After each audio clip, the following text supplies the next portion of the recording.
The Eagles just finally made the perfect move, as after a long trade saga, Dallas Goedert is officially returning to Philadelphia for the 2025 season. So how did Howie Roseman and the Birds pull this off, and just how important is it to have Goedert back? Meanwhile, it seems like the Eagles aren't done making moves yet, as an NFL analyst just seemed to hint that free agent safety Justin Simmons could reunite with Vic Fangio and sign with the Birds very soon. Meanwhile, Philly was also just linked to a former star veteran wide receiver, while Adam Schefter may have leaked the Birds' Week 1 opponent, and he also gave a big update on a potential Tush Push Ban. And the Cowboys just made a surprise trade for a new wide receiver. So I'm going to talk about all that and more starting right now. One of the biggest storylines for the Eagles this entire offseason has been what's going to happen with Dallas Goedert, as of course, all the way back in March, the star tight end found himself in a very difficult situation, as the 30-year-old Goedert was set to enter the last year of his current contract with no guaranteed money left, and having him play out that final year would also mean a ton of dead money for the Eagles the following offseason. And of course, with their big plan for the future revolving around freeing up money to sign their young stars to big extensions, eating a bunch of future money on Goedert's contract wouldn't exactly be ideal or work with that plan at all. So because of that, as tough as it was, Goedert then found himself on the trade block, and for the past several months, the Birds have been listening to offers from around the league, and at one point, it did look like Goedert was almost certainly going to get traded just with all the buzz and rumors that were flying around. That said, it was also always clear that the Eagles really didn't want to trade him, and they preferred to keep Goedert if possible, and today they somehow found a way to make that happen. As this morning, Jeff McClain tweeted out, quote, "Sources, Dallas Goedert expected to stay in Philly. The Eagles and the tight end are close to agreeing to a rework deal." And then just a short time later, it officially happened. As Mike Garafolo tweeted out, quote, "The Eagles and tight end Dallas Goedert have agreed to a rework deal for this season. As Jeff McClain stated, the team had trade offers for Goedert during the draft. He was in the loop, decided to remain with the team, and selflessly restructured to try running it back." And then shortly after that, we also got the details of the restructure, with Field Yates revealing that instead of $14 million, Goedert's now owed just $10 million for the 2025 season, with $1 million in incentives. So first off, I gotta say, let's go. I mean, I am absolutely thrilled about this because this is exactly what I wanted to happen. Like, when healthy, Goedert is still easily one of the best tight ends in the league. He's been a super reliable target for Jalen Hurts for years, and he is also crucial to the Eagles' run game, as he's a really good blocker, and the Eagles' numbers on the ground are much, much better with Goedert on the field versus when he's off it. So, obviously, you want to keep a guy like that around, especially considering that the Eagles really have no legitimate replacement for him on the roster. Now, obviously, yes, Goedert is 30, and he has been pretty injury-prone for the last few years, so it makes sense for them to move on from him sometime soon, especially since they can't really afford to give him a big extension, nor does it make much sense. But that's exactly why this restructure is exactly what I was hoping for, because not only does it keep Goedert in Philly for one more year, but it also frees up money for them in the future so they can sign other guys, and it buys them even more time to find an eventual replacement for Goedert, so they can likely move on from him after this season. I mean, I know many other people have said this now, but this is exactly what the Eagles did with Josh Sweat just last offseason, in the sense that they just restructured the deal for one more year to make it affordable for them in the future, and like Sweat, Goedert will likely get paid by some other team next offseason, but it at least buys the Eagles one more year and is an affordable solution. And I personally have been saying that and clamoring for the Eagles to do something like this ever since the Goedert situation started, so, I'm going to take some credit. I was right about that. And I'm just thrilled that they got it done, and I couldn't be happier that Goedert is staying with the Eagles for the 2025 season. Something I'm not exactly happy about, though, is the latest update on a potential Tush Push Ban. As in a recent appearance on 97.5 The Fanatic, NFL insider Adam Schefter just said this, quote, "I believe the Tush Push will be outlawed in the NFL. I haven't heard or seen anything that will change my mind about that. I still think that will be the case. The play will not be in existence in the 2025 season." Now look, I'm not going to spend too much time on this because you guys pretty much already know how I feel about it. But to sum it up, I think it's stupid because one, it's simply not an unsafe play. It's actually safer for the quarterback, as explained by Jeffrey Lurie. The whole "it's not a football play" argument is simply irrelevant and pure coping for the fact that other teams just can't do it like the Eagles can, nor can they stop it. But jealousy seems like it's going to win at some point because Roger Goodell, for whatever reason, doesn't like the play either. So at this point, I say, who freaking cares anymore? Like, just ban the play, because the Eagles will still be just as dominant with a regular quarterback sneak because of who they have at quarterback and who they have on their offensive line. Honestly, man, I'm kind of done talking about all this tush push stuff, so I'm pretty happy that a resolution is going to be here pretty soon, whether that's good or bad. And, like I said, regardless of how it goes, the Eagles are still going to be dominant from 1 yard out. But now, staying with Adam Schefter's appearance on 97.5, he also seemed to hint at who the Eagles' opponent could possibly be for the season opener at the link. The Rams, the Lions, or the Commanders. Those are the three most desirable home games, I would think. Aren't the Bears on their schedule too? Yeah, you would think that would be one. That would be in the mix. It's weird. Weird. I'm suspicious now that you just brought up the Bears. I'm suspicious now. Now my spidey senses are up. Why did you bring up the Bears? I remember being on the field with a bunch of league officials in the aftermath of the Eagles' win. And so I happened to have the occasion to be talking to a few of the league officials that night. And I'm like, oh, we can start now thinking about the home opener. And I distinctly remember that night, in the immediate aftermath, for whatever that's worth, okay, before any discussions were had, that somebody brought up the Bears to me. That's why I asked if the Bears are on the schedule. That's very interesting. Do you trust that person as a reasonable person? Okay, good. But again, John, I do trust that person. But again, this was before the league had a single conversation about it. That's what I'm saying to you. It doesn't mean much just because the person said it. It was just riffing, top of the mind. Yes, I could see the Bears.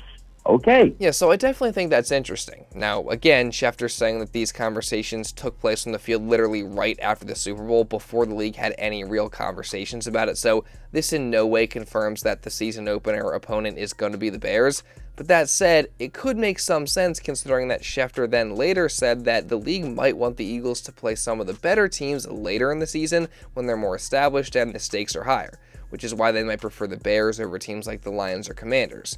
Plus, this isn't the first time I've heard the Bears mentioned as a potential opponent for the Week 1 opener, so it definitely seems like it could happen, but we'll just have to wait until the official schedule release on May 14th, where, obviously the NFL does release select games in the days leading up to the schedule release, so maybe they'll release it then, but again, we'll see. Speaking of the schedule, though, the Birds certainly don't have it very easy next season, as they in fact have the 4th most difficult schedule of any team in the entire league. That said, as much as it'll be hard to face teams like the Chiefs, Bills, Bucks, Lions, and many others, I'm still extremely confident that they're going to come away with a good record and a chance to go make another Super Bowl run once again. But I will be curious to see exactly how that schedule shakes out, and I'm also, of course, going to be covering it all here on this channel. So make sure you guys subscribe and you turn on notifications. That way you don't miss anything, including my coverage on the schedule release and so much more. But now, moving on from that, we also did just get some interesting rumors regarding moves that the Eagles could still make in the late stages of this offseason. First, with Kevin Patra of NFL.com writing an article where he listed the Birds as a potential landing spot for veteran wide receiver Amari Cooper, citing that Howie Roseman is always in on everybody. We've seen them snag a former star vet wide receiver before in Julio Jones. There's also a significant drop-off in wide receiver production behind A.J. Brown and Devontae Smith, and it would also give Cooper a chance to chase a ring. And I guess all of those are decent points, and they make sense, but at the end of the day, you guys know that I like Jahan Dotson as the wide receiver 3. I mean, that's a position in the Eagles offense that just naturally doesn't get much shine. There's not many balls thrown in that direction. But last year, when Dotson's number was called, he consistently came through and he made big-time plays, multiple of which came in the postseason and in the Super Bowl. And that's all I really need from my wide receiver 3. So, again, I am very comfortable with Jahan Dotson in that position. Now, is Amari Cooper capable of playing that role too? Personally, I think he is, but my point is that the Eagles don't really need him. So if they were to sign him for super cheap and bring him in as just pure depth and vet experience, then I guess sure, why not? But again, they just don't really need to, and they do have young guys behind their top 3 anyway. So I'm personally not really clamoring to bring the 30-year-old Amari Cooper into Philly, but I'm curious to know your guys' thoughts on this. But now, moving on to another move that the Eagles could make, we now have another update or rumor linking free agent safety Justin Simmons to Philly. As of course, the former Bronco and Falcon has made it very clear this offseason that he is in fact interested in a reunion with Vic Fangio and Christian Parker in Philadelphia, and it seems there at least at one point was some interest from the Eagles too, and there possibly still is, as Brian Baldinger added some fuel to the rumor mill on NFL Network, saying, quote, "He wants to come to Philadelphia. He wants to be there. They drafted Andrew Makuba out of Texas, which is good. They've drafted Sidney Brown to go with Reed Blankenship. There's players there but nobody with the numbers, the interceptions, like really the leadership that he can provide. They lost Darius Slay. They lost some leaders in that secondary. He provides that. He's another very, very smart guy, understands the game, high football IQ.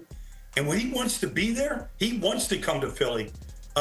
Just find him a house in South Jersey. He's gonna be here. I don't know about you guys, but I just find that really interesting because it's pretty much like Baldy is already claiming that Simmons is going to sign with the Eagles. Now, will he actually do that? That obviously remains to be seen. I mean, after all, like Baldy also said, it's very worth noting that the Eagles just drafted Andrew Makuba, who could be a day one starter. They also still obviously got Sidney Brown fighting for that job, but there is a chance that they maybe don't feel the most comfortable going with one of those unproven young guys, and they'd rather have a proven vet in there.